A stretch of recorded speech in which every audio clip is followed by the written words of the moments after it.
বিকেলে গ্রামীণ ব্যাংকে শ্রম দিচ্ছি, এ পর্যন্ত আমাদের এই বিধিমালায় কোনো স্থায়ীকরণের কোন চিঠিপত্র আমাদের প্রশাসন দেয় নাই।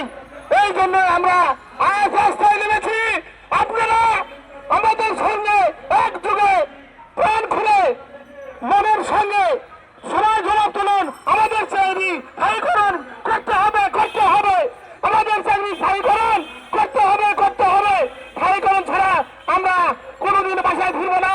যতদিন লাগে আমাদের এই রাস্তায় থাকবো। প্রশাসন যতদিন আমাদের এই খবর না দেয় ততদিন আমরা এই রাস্তায় থাকবো। কোনো সময় পিছপা হবো না। সংগ্রামী বন্ধু ভাই, আপনারা কোনো সময় ভুলে যাবেন না। এই সময় আর পিছপা হবেন না। সামনের দিকে এগিয়ে আসুন। আমরা সবাই কাঁধে কাঁধ মিলিয়ে এই দাবি আদায় করে ঘরে ফিরবো ইনশাআল্লাহ। আসসালামু আলাইকুম।